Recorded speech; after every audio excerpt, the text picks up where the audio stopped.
जय श्री कृष्णा। प्यारे भक्तों, आप सभी का स्वागत है, अभिनंदन है आपके अपने चैनल कहानी सुनो में। भक्तगणों, आज की हमारी कथा बड़ी ही रोचक कथा है। स्नान और नहाने में क्या अंतर है? दोस्तों, आप सभी भी स्नान करते हैं या नहाते हैं? चलिए आइए जानते हैं इस बहुत सुंदर कृष्ण कथा के माध्यम से।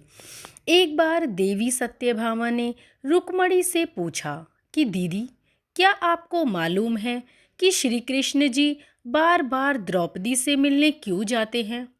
कोई अपनी बहन के घर बार बार मिलने थोड़ी ना जाता है। मुझे तो लगता है कि कुछ गड़बड़ है। आखिर ऐसा क्या है जो बार बार द्रौपदी के घर जाते हैं? तो देवी रुक्मणी ने कहा, बेकार की बातें मत करो। ये बहन भाई का पवित्र संबंध है।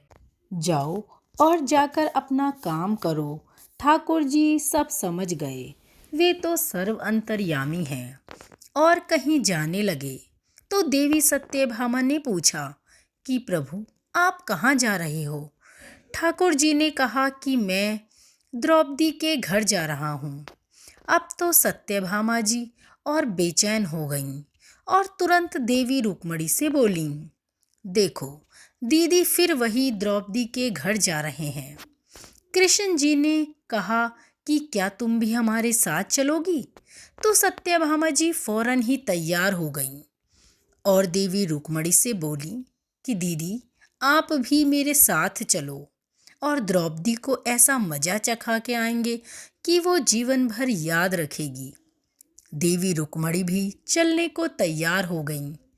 जब दोनों देवियां द्रौपदी के घर पहुंची तो देखा कि द्रौपदी अपने केश संवार रही थीं।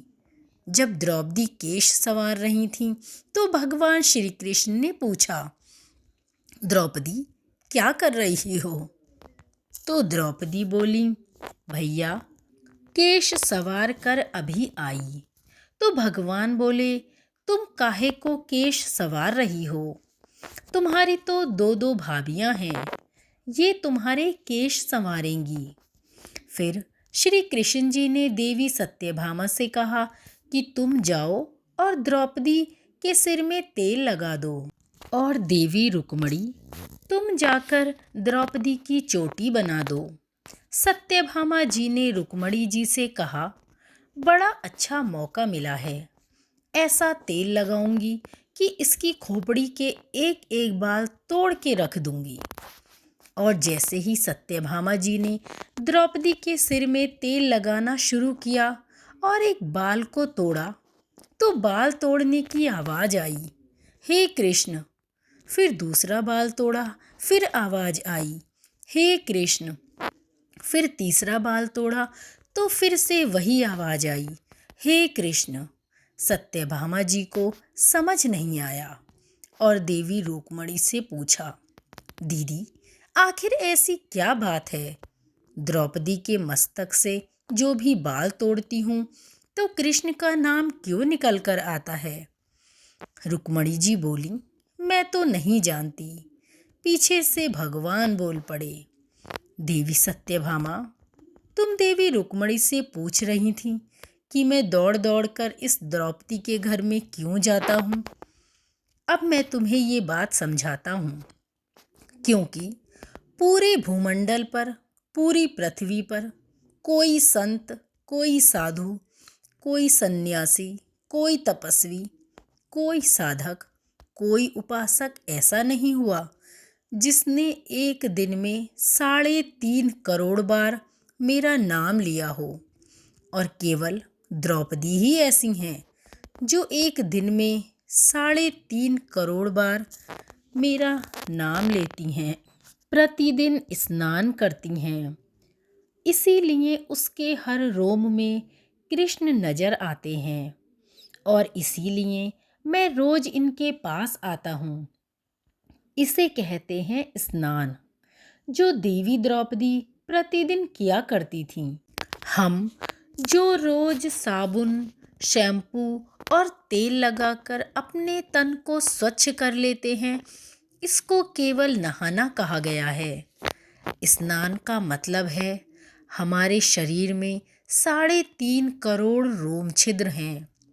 जब नारायण से पूछा गया, ये 3.5 करोड़ रोम छिद्र कर्मों के दिए गए हैं, तो नारायण ने कहा, जब मनुष्य 3.5 करोड़ बार भगवान का नाम ले लेता है, तब जीवन में एक बार उसका स्नान हो पाता है। इसको कहते हैं स्नान। श्री कृष्ण का नाम तब तक जपते रहिए जब तक 3.5 करोड़ बार भगवान का नाम ना जप लें। जय जय श्री राधे कृष्ण।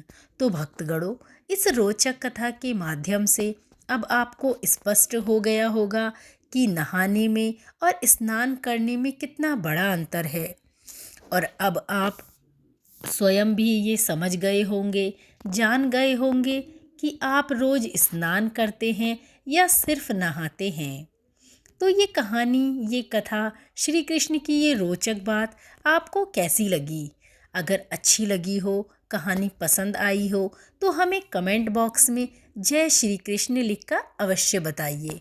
और ऐसे ही नई नई रोचक कहानियों और ज्ञानवर्धक कहानियों के लिए जुड़े रहिए कहानी सुनो के साथ। जय श्री कृष्ण।